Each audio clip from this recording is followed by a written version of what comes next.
नमस्कार साथियों, स्वागत है आपका एक बार फिर से मेरे यूट्यूब चैनल में। साथियों, आज हम बात करेंगे कि संचालन पोर्टल से किसी वेंडर को अगर भुगतान करना है तो उसका बिल किस प्रकार बनाया जाता है। यानी किसी भी फर्म, किसी बेनिफिशियरी को एसएनए द्वारा पेमेंट करना है या एसएनए पोर्टल से पेमेंट करना है तो उसका बिल हम किस प्रकार बनाएं। तो बिल बनाने की पूरी जानकारी के लिए बने रहिए वीडियो के अंत तक। इससे पहले अगर आप मेरे यूट्यूब चैनल पर नए हैं तो चैनल को सब्सक्राइब करना ना भूलें, बेल आइकन ज़रूर प्रेस करें जिससे इम्पोर्टेंट वीडियो के अपडेट आप तक सबसे पहले पहुंच सके। तो बिल बनाने की प्रोसेस के लिए चलते हैं साथियों ब्राउज़र में। ब्राउज़र के सर्च बार में सर्च करेंगे संचालन।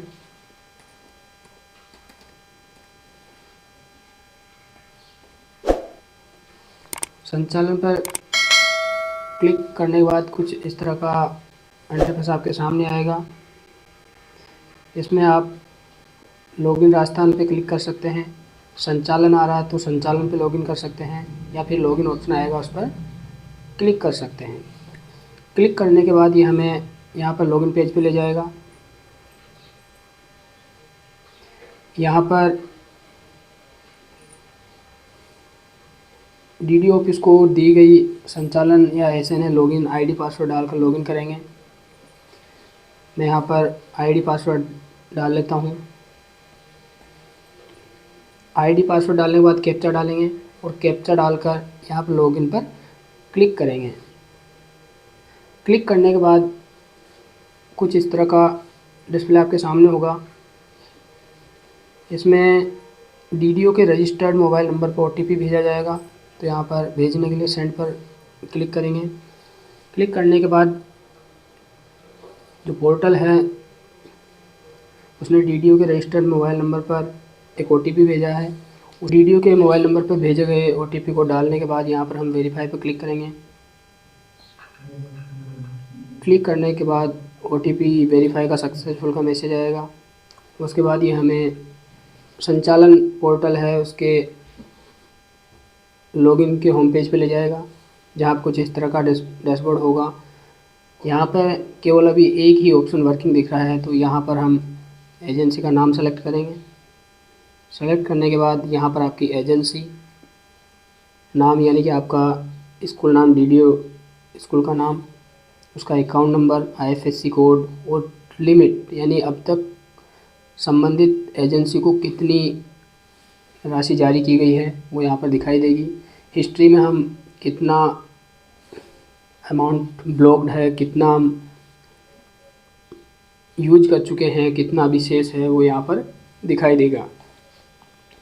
इसके बाद हम होम पे क्लिक करेंगे। होम पे क्लिक करने के बाद कुछ इस तरह के पेज पे हमें लेके जाएगा।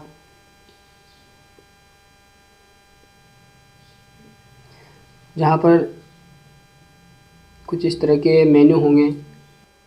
यहाँ पर हमें जो बिल बनाने का कार्य करना है वो 3 टेप्स के अंतर्गत करना है। पहला हम बिल एलोकेट करेंगे, उसके बाद बिल को प्रोसेस करेंगे, उसके बाद बिल बन जाने के बाद उसको एसएनए फॉरवर्ड करेंगे। चलो इसकी जानकारी स्टेप बाय स्टेप देखते हैं। सबसे पहले हम बिल बनाने के लिए बिल एलोकेट करेंगे, तो उसके लिए बिल एलोकेशन पर क्लिक करेंगे। बिल एलोकेशन में ड्रॉप डाउन मेन्यू से बिल एलोकेशन सेलेक्ट करेंगे। सेलेक्ट करने के बाद कुछ इस तरह का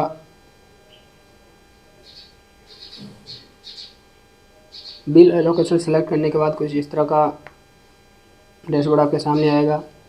इसमें इसको मैनुअल रहने देंगे। बिल टाइप में यहाँ पर वेंडर पेमेंट सेलेक्ट करेंगे। सब टाइप को एज इट इज़ रहने देंगे, इसमें कोई ऑप्शन सेलेक्ट के लिए अवेलेबल नहीं है। यहाँ जो डेट है वो आप बिल किस डेट को बनाना चाह रहे हैं वो बिल डेट, बिल महीना और पे ईयर उसको सेलेक्ट करेंगे। जैसे कि मैं यहाँ पे 1 में बनाना चाहता हूँ। यहाँ पर बिल नंबर जो आप बनाना चाह रहे हैं यानी इससे पहले कितने बिल बन चुके हैं उसका अगला बिल नंबर यहाँ पर दे देंगे। बिल नंबर देने के बाद जो बिल बनाया जा रहा है वो किस ग्रुप के लिए है, तो उस ग्रुप को यहाँ से सेलेक्ट कर लेंगे। जो भी उचित ग्रुप है आपके हिसाब से उसको सेलेक्ट करें और यहाँ पर एक ही ऑप्शन आ रहा है समग्र शिक्षा राजस्थान, इसको सेलेक्ट कर लेंगे।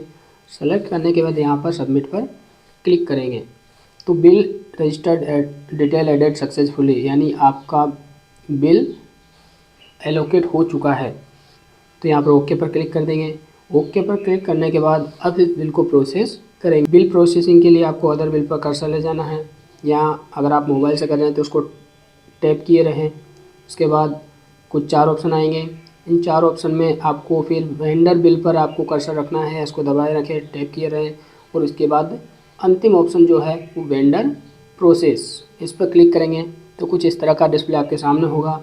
यहाँ पर बिल ईयर और बिल मंथ ऑलरेडी आएगा। अगर ये सही है तो आप बिल नेम को सेलेक्ट करें, अगर सही नहीं है तो पहले इनको सेलेक्ट कर लें। जो भी ईयर है उसको यहाँ से सेलेक्ट कर लें ड्रॉप डाउन मेन्यू से। उसके बाद बिल मंथ जो भी है उसको भी यहाँ से सेलेक्ट कर लें। उसके बाद बिल नेम, यानी जो बिल आपने रजिस्टर्ड जिस ग्रुप के लिए किया था वो यहाँ पर दिखाई देगा। हो सकता है आपने ज़्यादा के लिए बिल एलोकेट कर रखे हों तो आप उस बिल ग्रुप को सेलेक्ट करें।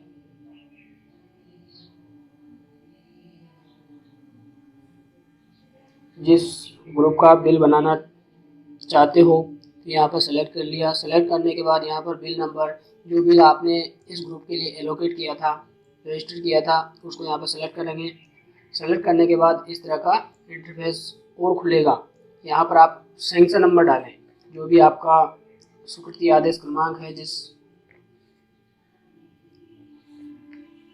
जो आपने बिल के लिए जारी किया है उसका क्रमांक यहाँ पर डालेंगे। उसके बाद किस डेट को वो सैंक्शन जारी की गई वो डेट यहाँ पर सेलेक्ट कर लेंगे और यहाँ पर सर्च बेनिफिशियरी टाइप में आप 2 ऑप्शन होंगे। यहाँ पर नाम से भी सर्च कर सकते हैं और बैंक अकाउंट से भी सर्च कर सकते हैं। नाम से सर्च करने पर एक ही नाम के काफ़ी ज़्यादा बेनिफिशियरी यहाँ पे दिख जाएंगे। तो एक्यूरेट और सही बेनिफिशियरी हम सर्च कर सकें इसके लिए अपन बैंक अकाउंट नंबर का प्रयोग करें। और आप भी अगर बैंक अकाउंट नंबर का प्रयोग करेंगे तो ज़्यादा बेटर होगा। यहाँ पर इस पर क्लिक करते हैं। क्लिक करने के बाद यहाँ पर उस बेनिफिशियरी का या उस वेंडर का जिसको हम भुगतान करने वाले हैं उसका बैंक अकाउंट नंबर डालकर यहाँ पर सर्च करें, जैसा कि मैं कर लेता हूँ।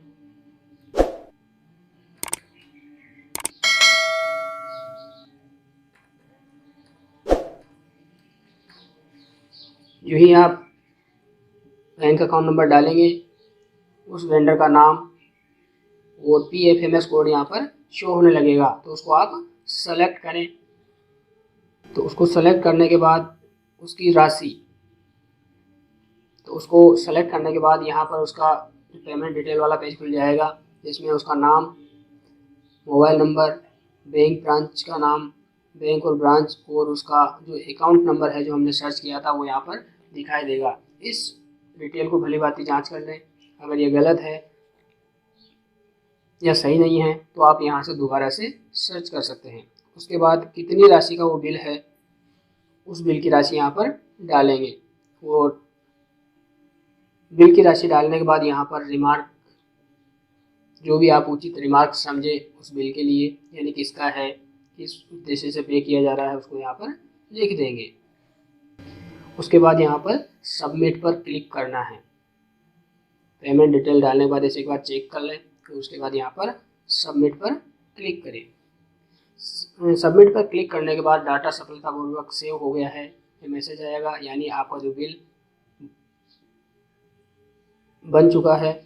बनने के बाद अगली जो प्रोसेस हमें करनी होती है कि जो संबंधित बिल बना है वो किस कंपोनेंट के तहत बना है, किस कंपोनेंट से इसका भुगतान करना है। तो यहाँ पर ऐड कंपोनेंट करेंगे। तो इस बिल के लिए जो भी उचित कंपोनेंट है, जिस कंपोनेंट का बिल का भुगतान करने जा रहे हैं उस कंपोनेंट में उसकी राशि डालकर सबमिट करेंगे। जैसे कि मैं कर लेता हूँ, मेरा जो बिल है वो CRC का है, जो PO ग्रांट आता है उसके तहत मैंने बिल बनाया है। तो उसका जो कंपोनेंट का नाम है वो सामने दिखाई दे रहा है। इस तरह आप भी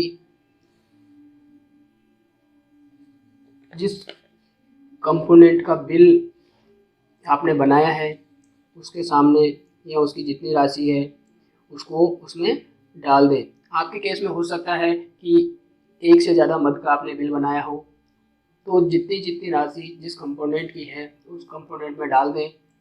और विशेष बात यह है कि जितनी राशि का आपका बिल है वो संपूर्ण राशि कंपोनेंट्स में डिवाइड हो जानी चाहिए।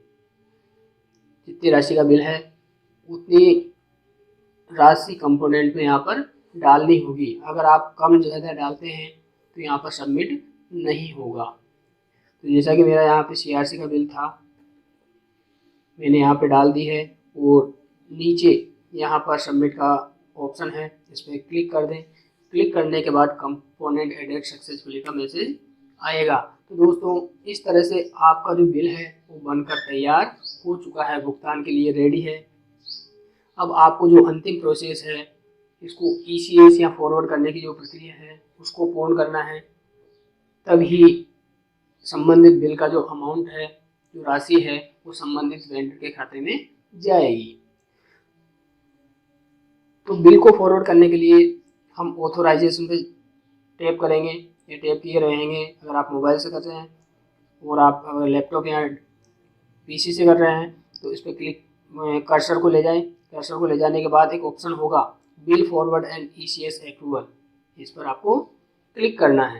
क्लिक करने के बाद ये फिर से DDO के रजिस्टर्ड मोबाइल नंबर पर एक OTP भेजेगा। OTP डालने के बाद बिल फॉरवर्ड हो पाएगा। तो चलिए दोस्तों मैं यहाँ पर OTP डाल लेता हूँ। यहाँ पर OTP डालने के बाद हम सबमिट पर क्लिक करेंगे। सबमिट पर क्लिक करने के बाद कुछ इस तरह के डैशबोर्ड पर हमें लेके जाएगा। या जो अगली डिस्प्ले आपके सामने होगी कुछ इस तरह की होगी। यहाँ पर उस बिल की डिटेल होगी, जितने भी बिल आपने यहाँ पे बनाए हैं, रेफरेंस नंबर होगा, ग्रुप का नाम होगा, ग्रॉस अमाउंट होगा, नेट अमाउंट होगा, कंपोनेंट ऐड कंपोनेंट का ऑप्शन और वैलिडेट पेमेंट का ऑप्शन यहाँ पर और होगा। तो कंपोनेंट जैसा कि हमने पहले ऐड कर दिया है तो हम यहाँ पर वैलिडेट पर क्लिक करेंगे, यानी इस बिल को फॉरवर्ड करेंगे। तो यहाँ पर क्लिक करते हैं। तो क्लिक करने के बाद बिल फॉरवर्डेड सक्सेसफुली हो जाएगा, यानी कि ये बिल है संबंधित वेंडर के खाते में जाने के लिए फॉरवर्ड हो चुका है। ये कुछ ही समय बाद, यानी एक दिन हो सकता है, 2 दिन लग जाए, उसके बाद जो बिल की राशि है संबंधित वेंडर के खाते में क्रेडिट हो जाएगी। यहाँ पे ओके पे क्लिक करेंगे। अब हमें इस बिल की रिपोर्ट डाउनलोड करनी है। तो रिपोर्ट डाउनलोड करने के लिए हम यहाँ पर रिपोर्ट्स में जाएंगे। रिपोर्ट में वेंडर बिल पहला ही ऑप्शन है, इस पर टैप किए रहेंगे या कर्सर इस पर ले जाएंगे तो एक ऑप्शन और खुलेगा वेंडर बिल रिपोर्ट, इस पर हमें क्लिक करना है। क्लिक करने के बाद यहाँ पर bill year, bill month select करेंगे, बिल ग्रुप का नाम यहाँ पर सेलेक्ट करेंगे और यहाँ पर बिल नंबर जिस बिल की आप रिपोर्ट निकालना चाहते हैं वो सेलेक्ट करेंगे। सेलेक्ट करने के बाद शो रिपोर्ट पर यहाँ पर क्लिक कर दें। तो जिस बिल की आप रिपोर्ट डाउनलोड करना चाहते थे उस बिल की यहाँ पर रिपोर्ट डाउनलोड हो जाएगी।